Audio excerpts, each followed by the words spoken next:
Hey guys welcome back. आज की video में हम लोग पढ़ने वाले हैं तुम्हारी क्लास 12th के सबसे पहले चैप्टर को। ये सुन के तुम्हें थोड़ा सा फनी लगेगा कि तुम्हारा जो सबसे पहला चैप्टर है उस चैप्टर का नाम है द लास्ट लेसन। हालांकि ये स्टोरी बिल्कुल भी फनी नहीं है। ये स्टोरी बहुत ज़्यादा इमोशनल होने वाली है। वैसे इस स्टोरी के राइटर अल्फोंस डाउडेट हैं और ये एक फ्रेंच नॉवेलिस्ट हैं। ये कहानी फ्रैंको पर्शियन वॉर के टाइम की है, जिसमें फ्रांस पर्शिया से हार गया था। इस वॉर को बिस्मार्क ने लीड किया था। जब पर्शिया वॉर जीतता है तो वो फ्रांस के दो मेन डिस्ट्रिक्ट्स एल्सास और लोरेन को अपने कब्जे में ले लेता है। इस स्टोरी में दो मेन कैरेक्टर्स हैं। पहला है फ्रांस, जो एक स्टूडेंट है और इस स्टोरी का नरेटर भी है। दूसरे हैं एम हेमल, जो एक फ्रेंच टीचर हैं। एक साइड कैरेक्टर भी है जिसका नाम हाउजर है, जो एक रिटायर्ड मेयर और विलेजर है। देखो, मेरा नाम फ्रांस है और मैं स्कूल निकलने के लिए बहुत ज़्यादा लेट हो चुका हूँ, क्योंकि मुझे बहुत ज़्यादा डर लग रहा है कि एम हेमल आज मुझे बहुत ज़्यादा डांटने वाले हैं। उन्होंने कहा था कि वो आज बहुत सारे सवाल पूछेंगे जो पार्टिसिपल्स पर बेस्ड होंगे, और मुझे पार्टिसिपल्स का पी भी नहीं आता। यही रीज़न है कि मैं स्कूल के लिए इतना लेट कर रहा हूँ, क्योंकि मुझे डांट खाने का कोई शौक नहीं है। मैंने सोचा कि क्यों ना मैं बंक कर लूं, क्योंकि डांट खाने से अच्छा है कि मैं इधर-उधर घूम के टाइम पास कर लूं। मैं शाम तक घूमूंगा और फिर घर चला जाऊंगा, किसी को पता नहीं चलेगा। आज का दिन कितना प्यारा है, कितना वार्म और ब्राइट। चिड़ियां पेड़ों पर चहचहा रही हैं। पास के 100 मील के पीछे पर्शियन सोल्जर मार्च पास्ट कर रहे हैं। ये सब पार्टिसिपल्स के नियमों से ज्यादा टेम्पटिंग था, पर मैंने इस टेम्पटेशन को दबाया और स्कूल जाने का सोचा। जब मैं स्कूल जा रहा था तो मैं टाउन हॉल के पास से गुजरा, जहां बुलेटिन बोर्ड के पास बहुत भीड़ थी। पिछले 2.5 साल से सारी बुरी खबरें, जैसे हारी हुई जंग या कमांडिंग ऑफिसर के ऑर्डर्स, यहीं से आ रही थीं। मैंने सोचा कि आज क्या नोटिस आया है, जरूर कुछ बहुत बुरा होगा। मैं वहां रुककर देख सकता था, पर मैं लेट हो रहा था। तभी वहां खड़े एक ब्लैकस्मिथ ने, जो अपने ट्रेनी के साथ था, सार्केस्टिक टोन में कहा, अरे फ्रांस, इतनी जल्दी क्या है? आराम से आओ, अभी स्कूल शुरू होने में बहुत टाइम है। मुझे लगा वो मेरी फिरकी ले रहा है, इसलिए मैं जल्दी जल्दी स्कूल के गार्डन तक पहुंचा। स्कूल में अजीब शांति। यूजुअली जब स्कूल शुरू होता था तो बहुत शोर शराबा होता था, डेस्क का खुलना बंद होना और बच्चों का जोर जोर से पाठ दोहराना। पर आज सब कुछ संडे मॉर्निंग की तरह शांत था। मुझे लगा कहीं आज संडे तो नहीं है। पहले स्कूल में घुसने पर कानों को हाथों से बंद करना पड़ता था, ताकि आसपास की चीजें समझ आएं। पर आज पिन ड्रॉप साइलेंस था। मैं क्लास पहुंचा और अंदर झांका। सब बच्चे अपनी डेस्क पर बैठे थे और एम हेमल अपने लोहे के रूलर के साथ टहल रहे थे। ये देखकर मैं बहुत डर गया, क्योंकि मैं लेट था और पढ़ के भी नहीं आया था। मैं डरते हुए अंदर गया, पर एम हेमल ने बहुत पोलाइटली कहा, जाओ अपनी जगह पर बैठो फ्रांस, हम तुम्हारे बिना ही क्लास शुरू करने वाले थे। जब मैं अपनी डेस्क पर बैठा, तब मैंने नोटिस किया कि एम हेमल ने आज एक बहुत ही खूबसूरत ड्रेस पहनी है। हरा कोट, शर्ट और एक एम्ब्रॉयडर्ड सिल्क कैप। हमारे स्कूल में टीचर्स ऐसी ड्रेस सिर्फ इंस्पेक्शन या प्राइज डिस्ट्रीब्यूशन जैसे स्पेशल ओकेजन्स पर पहनते थे। मैं सोच में पड़ गया कि आज क्या खास दिन है। क्लास का माहौल बहुत सीरियस, अनयूजुअल और स्ट्रेंज था।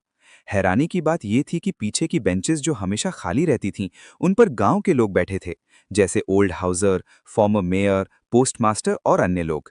हाउजर एक पुरानी किताब यानी प्राइमरी स्कूल बुक लाया था, जो किनारों से फटी हुई थी। उसने उसे अपने घुटनों पर रखा और चश्मा उसके ऊपर रख दिया। एम हेमल ने एक अजीब टोन में कहा, मेरे बच्चों, ध्यान से सुनो, ये तुम्हारा आखिरी फ्रेंच लेसन है। बर्लिन से ऑर्डर आया है कि एल्सास और लोरेन के स्कूलों में अब फ्रेंच नहीं, सिर्फ जर्मन पढ़ाई जाएगी। नया मास्टर कल आएगा, इसलिए मैं चाहता हूं कि तुम आज का लेसन ध्यान से सुनो। ये शब्द सुनकर मुझे समझ आया कि बुलेटिन बोर्ड पर क्या लगा था। मुझे बहुत पछतावा हुआ कि मैंने अपनी पढ़ाई पर ध्यान नहीं दिया, चिड़ियों के अंडे ढूंढे और सार नदी पर खेला। जो किताबें मुझे बोझ लगती थीं, अब वो पुरानी दोस्त यानी बेस्ट फ्रेंड जैसी लगने लगी। अब मुझे समझ आया कि एम हेमल आज गुस्सा क्यों नहीं थे और उन्होंने इतने अच्छे कपड़े क्यों पहने थे। गांव के लोग भी इसीलिए आए थे, ताकि वो एम हेमल की 40 साल की वफादारी सर्विस का शुक्रिया अदा कर सकें और उन्हें गुड बाय कह सकें। तभी एम हेमल ने मेरा नाम पुकारा। अब मेरी बारी थी पार्टिसिपल्स के रूल्स सुनाने की। मैंने खड़े होकर सही बोलने की कोशिश की, पर मैं पहले ही शब्द पर अटक गया। एम हेमल ने मुझे डांटा नहीं, बल्कि कहा, फ्रांस, तुम्हें खुद बुरा लगना चाहिए। तुम रोज कहते थे कि कल सीख लोगे, पर देखो आज कहाँ आ गए।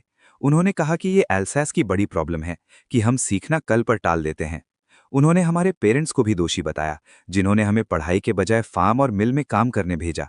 उन्होंने खुद को भी कोसा कि उन्होंने कभी कभी पौधों में पानी डालने भेज दिया था या फिशिंग के लिए छुट्टी दे दी थी।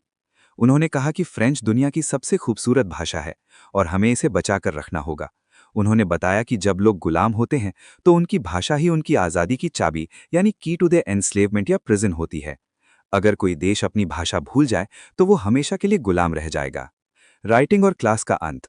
उन्होंने ग्रामर का लेसन पढ़ाया और मुझे सब कुछ बहुत अच्छे से समझ आया, क्योंकि एम हेमल बहुत डिटेल और इंटरेस्ट के साथ पढ़ा रहे थे। उसके बाद राइटिंग सेक्शन हुआ। एम हेमल हमारे लिए नई कॉपियां लाए थे जिन पर फ्रांस एल्सास लिखा था। क्लास में इतनी शांति थी कि सिर्फ पेन के चलने की आवाज यानी स्क्रैचिंग ऑफ पेन सुनाई दे रही थी। एक मच्छर भी क्लास में आया पर किसी ने ध्यान नहीं दिया। सब बहुत अटेंटिव थे। ऊपर कबूतर गुटरगू कर रहे थे और मैंने सोचा कि क्या ये कबूतरों को भी जमन में गवाना सिखाएंगे। एम हेमल क्लास को बहुत ध्यान से देख रहे थे, जैसे वो 40 साल की यादों को एक बार में अपने दिमाग में कैद करना चाहते हों। ऊपर उनके कमरे में उनकी बहन सामान पैक कर रही थी, क्योंकि उन्हें अगले दिन छोड़कर जाना था। हिस्ट्री लेसन और फोनिक्स के बाद, जिसमें बच्चे अल्फाबेट्स दोहरा रहे थे, चर्च की घड़ी ने 12 बजाए। प्रशियन सोल्जर्स के लौटने की आवाज आई। गांव के लोग और हाउजर खड़े हो गए। हाउजर रोने लगा और उसकी आवाज कांप रही थी। ये देखकर फनी भी लग रहा था, पर मैं बहुत इमोशनल भी था। एम हेमल खड़े हुए, उनका गला रुंध गया था और वो बोल नहीं पाए।